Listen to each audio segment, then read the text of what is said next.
ಎಲ್ರಿಗೂ ನಮಸ್ಕಾರ. ಕಟ್ಟೀಸ್ ಕಿಚನ್ ಕನ್ನಡಕ್ಕೆ ಸ್ವಾಗತ. ಇದೊಂದು ತುಂಬ ಹಗುರವಾದ ಕುರು ಆಗಿರೋ ಚಿವಡ. ಇದಕ್ಕೆ ಜಾಸ್ತಿ ಎಣ್ಣೆನೂ ಬೇಕಾಗಲ್ಲ. ಸುಮಾರು 3 ತಿಂಗಳ ಕಾಲ ತುಂಬ ಗರಿಗರಿಯಾಗಿ ನಾವು ಸ್ಟೋರ್ ಮಾಡಿ ಇಟ್ಕೋಬಹುದು. ಡೆಫಿನೆಟ್ಲಿ ಒಂದು ಸಾರಿ ಟ್ರೈ ಮಾಡಿ ನೋಡಿ, ತುಂಬಾ ರುಚಿಯಾಗಿರುತ್ತೆ. ನಾನು ಇದಕ್ಕೆ 2 ಕಪ್ಪಷ್ಟು ಮಂಡಕ್ಕಿ, ಈ ಬೆಳ್ಗಮ್ ಚುನ್ಮುರಿ ಅಂತಾರಲ್ಲ, ಉಪ್ಪಂದಿರತ್ತಲ್ಲ, ಅದನ್ನು ನಾನು ಹಾಕ್ಕೊಂಡು ಮೊದಲು ಹುರ್ಕೋತಾ ಇದ್ದೀನಿ. ತುಂಬ ಕಡಿಮೆ ಉರಿಯಲ್ಲಿ ಹುರ್ಕೋಬೇಕು. ಸುಮಾರು 2 ನಿಮಿಷ ಅದ್ರ ಒಳಗಿಂದು ಹಸಿ ಹೋಗಿ ಸ್ವಲ್ಪ ಮೆತ್ತಗಾಗಿರುತ್ತಲ್ಲ ಈ ಮಳೆಗಾಲಕ್ಕೆ, ಅದು ಹೋಗಿಬಿಟ್ಟು ಸ್ವಲ್ಪ ಕುರು ಆದರೆ ಆಯಿತು. 2 ನಿಮಿಷ ಹುರ್ಕೊಂಡು ಒಂದು ಪಾತ್ರೆಗೆ ತಕ್ಕೊಳ್ಳೋಣ. ಈಗ ಅದೇ ಪಾತ್ರೆಗೆ 2 ಕಪ್ಪಷ್ಟು ಪೇಪರ್ ಅವಲಕ್ಕಿ ಹಾಕೋತಾ ಇದ್ದೀನಿ, ತೆಳೆ ಅವಲಕ್ಕಿ. ಇದನ್ನು ಚೆನ್ನಾಗಿ ಒಂದು 3-4 ನಿಮಿಷವರೆಗೂ ಕಡಿಮೆ ಊರಿನಲ್ಲಿ ಹುರ್ಕೊಳ್ಳೋಣ. ಇದನ್ನು ಹಸಿ ಎಲ್ಲ ಹೋಗ್ಬಿಟ್ಟು ಚೆನ್ನಾಗಿ ಗರಿಗರಿಯಾಗಿ ಕುರು ಆಗಬೇಕು. ಈಗ ಒಂದು ಪಾತ್ರೆಯಲ್ಲಿ ಎಣ್ಣೆ ಕಾಯಕ್ಕೆ ಇಟ್ಕೊಂಡು ಅದಕ್ಕೆ ನಾವು ಗೋವಿನ ಜೋಳದ ಅವಲಕ್ಕಿ ಇದನ್ನು ಹಾಕ್ಕೊಂಡು ಸ್ವಲ್ಪ ಹಾಕ್ಕೊಂಡು ಕರಿಯೋಣ.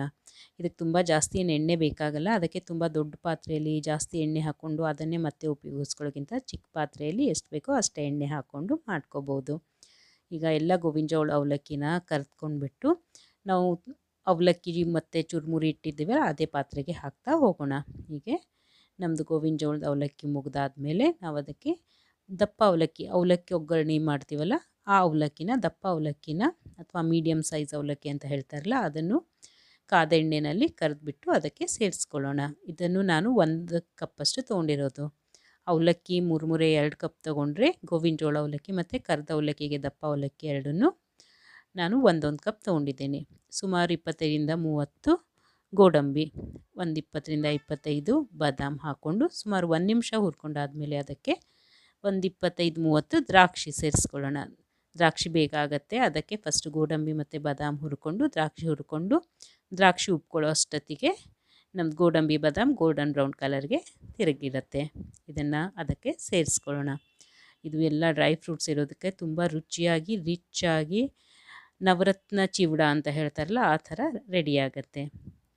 ಈಗ ಶೇಂಗಾ ಹಾಕ್ಕೊಂಡಿರೋದು ಅರ್ಧ ಬಟ್ಲಷ್ಟು, ಅದು ಸ್ವಲ್ಪ ಒಂದು 75-80% ಇನ್ನೇನಪ್ಪ ತೆಗಿಯೋಕ್ಕೆ ರೆಡಿ ಆಗಿದೆ ಪೂರ್ತಿ ಅನ್ಸತ್ತಲ್ಲ, ಆವಾಗ ಅರ್ಧ ಬಟ್ಲಷ್ಟು ಪುಟಾಣಿನ ಸೇರಿಸ್ಕೊಳ್ಳೋಣ. ಪುಟಾಣಿ ಜಾಸ್ತಿ ಹುರಿಯೋದು ಬೇಕಾಗಿಲ್ಲ, ಅದು ಕಪ್ಪಗಾಗತ್ತೆ. 1 ನಿಮಿಷ ಅಷ್ಟೇ ಅದಕ್ಕೆ ಕೈ ಆಡಿಸಿ ಅದನ್ನು ತೆಗೆದು ನಾವು ರೆಡಿ ಮಾಡಿಟ್ಕೊಂಡಿರೋ ಪಾತ್ರೆಗೆ ಸೇರಿಸ್ಕೊಳ್ಳೋಣ. ಈಗ ಇದಕ್ಕೆ ಆಲ್ಮೋಸ್ಟ್ ಇದಕ್ಕೆ ಬೇಕಾಗಿರೋ ಎಲ್ಲ ಇಂಗ್ರೀಡಿಯೆಂಟ್ಸು ಕಡಿಮೆ ಎಣ್ಣೆಯಲ್ಲಿ ಕರ್ಕೊಂಡು ಬಂದುಬಿಡ್ತು. ನಮಗೆ ಆಪ್ಷನಲ್ಲು ಬೇಕಂದರೆ ಸ್ವಲ್ಪ ಕೆಂಪು ಮೆಣಸಿನ್ಕಾಯಿ, ನಾನು ಬ್ಯಾಡಗಿ ಮೆಣಸಿನ್ಕಾಯಿ ಹಾಕಿರೋದು, ಸುಮಾರು 3-4 ಬ್ಯಾಡಗಿ ಮೆಣಸಿನ್ಕಾಯಿನ ಕಟ್ ಮಾಡಿಬಿಟ್ಟು ಕರೆದು ಹಾಕ್ಕೋತಾ ಇದ್ದೀವಿ. ಈಗ ಅರ್ಧ ಬಟ್ಲದಷ್ಟು ಕರಿಬೇವು ತೊಗೊಂಡು ಚೆನ್ನಾಗಿ ಎಣ್ಣೆಯಲ್ಲಿ 1 ನಿಮಿಷ ಕರಿಯೋಷ್ಟೊತ್ತಿಗೆ ಅದು ಕುರು ಆಗುತ್ತೆ. ಹಸಿದು ಹಾಕಬಾರ್ದು, ಅದನ್ನು ಸ್ವಲ್ಪ ಕುರು ಆಗೋವರೆಗೂ ಹುರಿದ್ಬಿಟ್ಟು ಮತ್ತೆ ನಾವು ಮಾಡ್ಕೊಂಡಿರೋ ಆ ಪಾತ್ರೆಗೆ ಸೇರಿಸ್ಕೊಳ್ಳೋಣ.